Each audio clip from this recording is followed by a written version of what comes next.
सुबह 10 बार आवाज लगाने पर भी ना उठती कभी।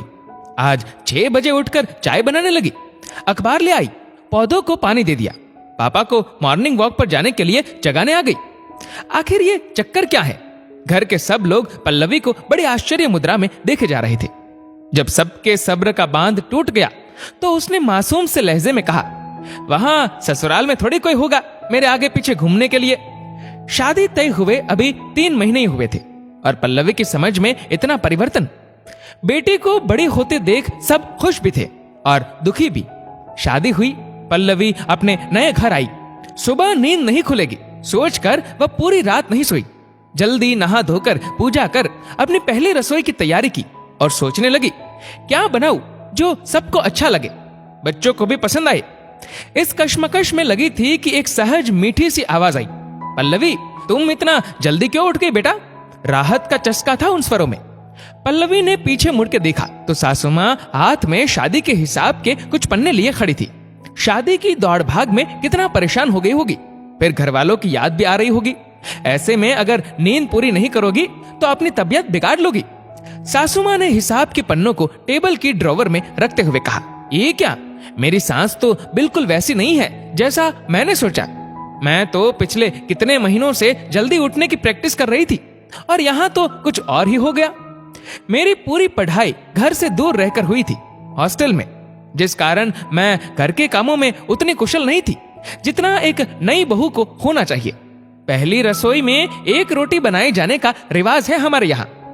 आटा ज्यादा गीला हो जाने की वजह से रोटी उतनी गोल नहीं बनी जितनी बननी चाहिए। मन में बहुत डर लग रहा था, बहुत बुरा भी लग रहा था। मन ही मन माँ को कोस रही थी, क्यों मुझे डांट कर अच्छे से घर का काम नहीं सिखाया। सुबह की रस्म जैसे तैसे हुई, सब लोगों के लिए खाना बनाने की तैयारी हो रही थी। मैं किचन में खड़ी समझने की कोशिश कर रही थी कि कुछ प्रयास मैं भी करूं खाना बनाने का। तभी वही आवाज वापस आई, पल्लवी देखो आज मैं क्या बना रही हूं, मटर पनीर की सब्जी, गाजर का हलवा और लच्छे पराठे। ये क्या? ये सब तो मेरी पसंद के सामान है, मेरी फेवरेट डिशेस।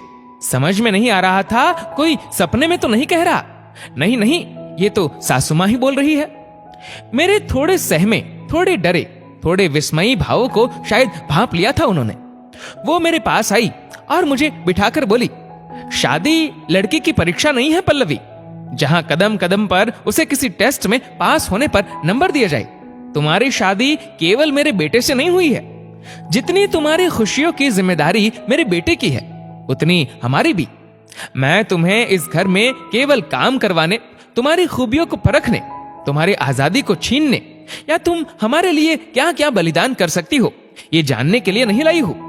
मुझे तो सिर्फ एक दोस्त, एक साथी चाहिए जो मैं कभी कमजोर पड़ जाऊं तो मुझे संभाल सके। धागे का वो हिस्सा चाहिए जो घर के सारे मोतियों को प्यार और स्नेह की माला में पिरोए रखे। मैं नहीं मानती कि बहू को सुबह जल्दी उठकर नहा धोकर पूजा कर लेनी चाहिए या उसे खाना बनाने में दक्षता हासिल होनी चाहिए। अगर उसे कुछ आना चाहिए तो वो है प्यार करना, परिवार से, छोटे छोटे बदलाव से और सबसे जरूरी खुद से। हाँ, बिल्कुल ठीक सुना तुमने। जब तक तुम खुद से प्यार नहीं करोगी तुम खुश नहीं रह पाओगी। ये शादी तुम्हारे सपनों की कुर्बानी नहीं है बेटा, तुम्हारे सपनों की उड़ान है। हम सब तुम्हारे साथ हैं, हर कदम, हर पल, हर समय। आज पल्लवी की शादी को 9 साल हो गए हैं, लेकिन उसने अपनी शादी से जो सबसे अनमोल रिश्ता कमाया था वो था माँ। हाँ, वही सासू माँ अब माँ बन गई थी। बहुत उतार चढ़ाव देखे थे पल्लवी ने अपने जीवन में। कभी मिसकैरेज, कभी पैसों की कमी, कभी पति से झगड़ा, कभी बच्चों की टेंशन, लेकिन आज भी मन से जुड़ी है वो अपनी सांस से। हर पल वो यही कामना करती है कि जब उसका बेटा बहू लेकर घर आए तो वो उसकी सांस जैसी सांस बन सके, या उनका अंश ही सही।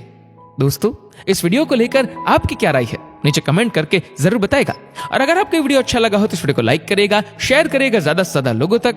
और ऐसे ही और भी इंस्पिरेशनल वीडियोस के लिए सब्सक्राइब करें हमारे यूट्यूब चैनल को और फेसबुक पर फॉलो करें हमारे पेज को।